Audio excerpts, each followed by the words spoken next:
Assalamualaikum warahmatullahi wabarakatuh kepada Bapak Dirut Pupuk Kaltim, Bapak Budi Wahyu Susilo, yang sekaligus juga teman baik saya. Izinkan kali ini saya mengungkap dari hati ke hati yang kelima. Ini lanjutan dari 11 item temuan OJK. Pertama, saya ingin mengingatkan bahwa Pak Dirut sudah 4 bulan yang lalu, sejak 4 bulan lalu menjanjikan untuk ngopi bareng. Nah, ini saya tunggu-tunggu. Terakhir kemarin Pak Dirut janji akan bertemu saya sepulang dari Bontang. Jadi minggu depan, sekarang tanggal 3 Juni. Nah, dalam WA terakhir Pak Dirut menyatakan bahwa YouTube saya banyak yang tidak sesuai. Ini sebelum kita ketemu supaya sudah ada bahan ya. Terus terang saya bertanya-tanya yang mana yang tidak sesuai. Tapi barangkali dugaan saya yang dimaksud adalah tentang review atau kritik saya terkait 11 item temuan OJK itu yang dikeluarkan dari aset lain-lain Dapen. Saya ingat waktu itu saya sudah mengkonsep press release, tapi sekarang saya tidak mau sembarangan membuat rilis. Saya berharap rilis itu diamini oleh Pak Dirut atau PKT, baru saya akan merilisnya, kecuali terpaksa ya. Tapi sedapat mungkin press release itu tidak membuat kegaduhan atau sesuatu yang bersama-sama, atau paling tidak netral ya, atau manageable ya. Manageable, jangan sampai tidak manageable. Jadi begitu ya, saya menduga Pak Dirut berkata toh aset-aset itu dikeluarkan itu dan pemanfaatannya PKT selalu berkonsultasi dengan OJK. Nah, atas dasar itu ya memang betul ya, merasa sudah sesuatu yang bisa dibenarkan. Nah, saya ingin mengingatkan atau mengatakan bahwa apa yang sudah dikonsultasikan oleh OJK itu tidak selalu benar ya.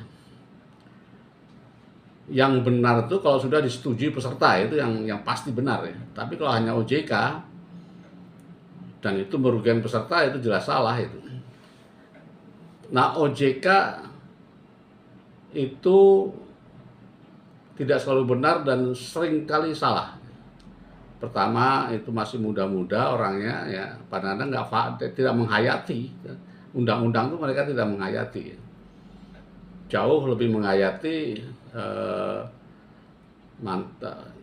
Pak Suyat ya, yang membuat undang-undang itu jauh lebih menghayati.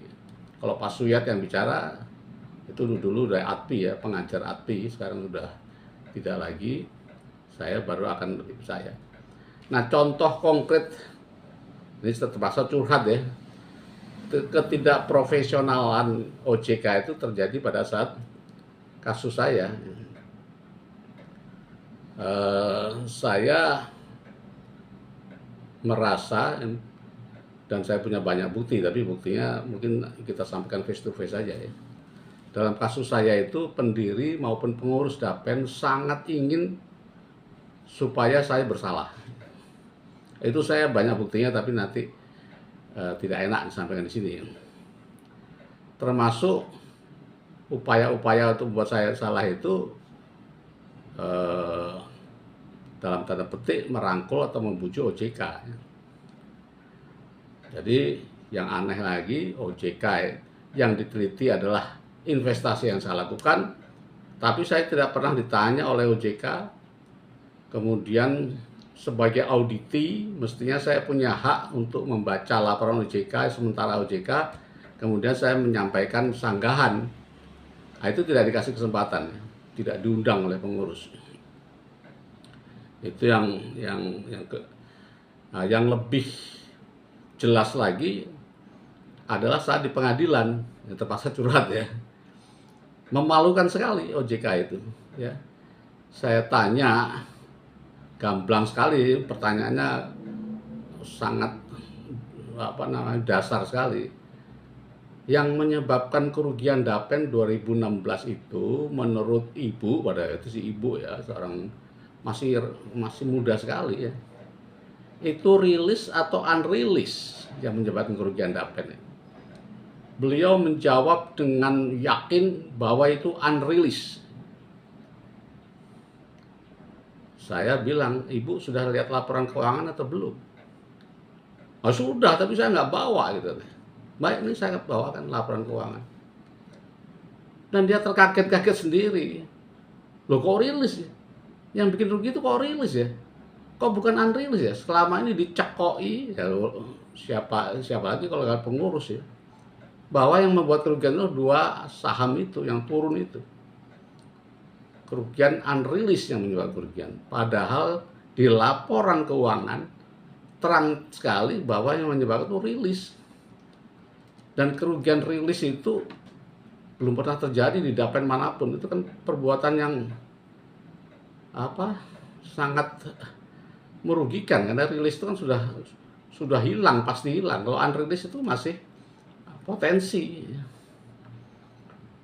Kalau dari BPKP malah nggak mau datang ya, karena dia tahu dia salah, menyalahkan pengurus karena kerugian unrilis itu suatu yang keliru. Dia takut akan dibully oleh pengacara-pengacara pidana ya. Dan yang berhak menyebut kerugian negara itu kan BPK, bukan BPKP. Nah ini sekedar curhat ya. Jadi saya ingin memberikan opini saya bahwa dalam PPIP itu yang paling penting itu adalah peserta itu ditanya, karena aset-aset itu milik peserta. Kalau PPMP itu milik pendiri, itu bedanya. Jadi peserta harus dikasih tahu, harus transparan, harus aset itu kemana, karena kalau ada apa-apa terhadap aset itu yang rugi peserta. Nah apalagi aset itu dipindahkan, dikeluarkan dari asetnya Dapen. Ini bukan hanya peristiwa keuangan, ini peristiwa legal yang luar biasa. Kepemilikan berpindah.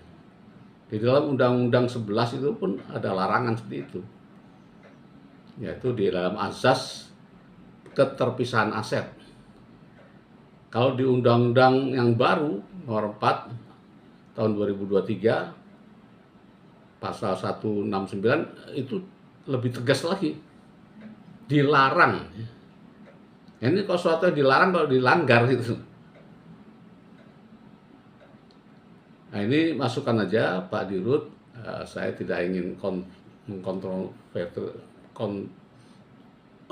konfrontir besar-besaran. Mari kita dialogkan dengan baik-baik. Kami yakin sekali Pak Dirut sama direksi yang lain itu mantan-mantan PKT semua, tentu akan memikirkan pensiunan.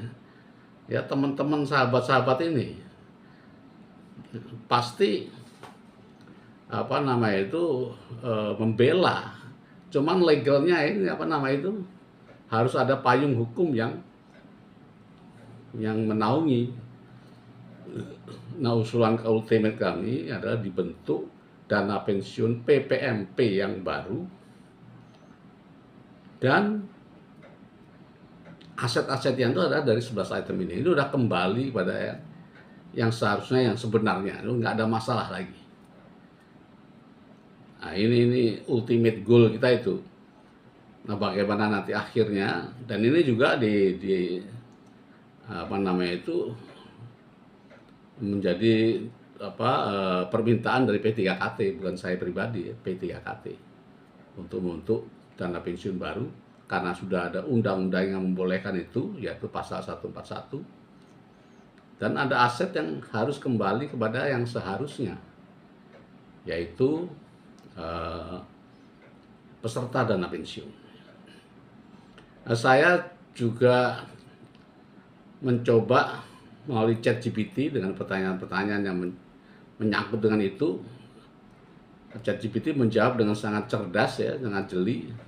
tapi banyak sekali yang nanti akan saya sampaikan aja ke Pak Dirut untuk bahan masukan supaya membuka pikiran atau horizon yang baru, sehingga firm, mudah-mudahan Pak Dirut firm dengan langkah-langkah yang untuk membantu gitu, para pensiunan dengan dasar yang kuat. Saya kira itu. Mohon maaf ada curhatan, dan terima kasih atas perhatiannya. Saya tunggu minggu depan kita bertemu untuk bisa membahas secara face to face, dari hati ke hati, dengan niat yang baik bersama. Mudah-mudahan ada titik temu ya. Assalamualaikum warahmatullahi wabarakatuh.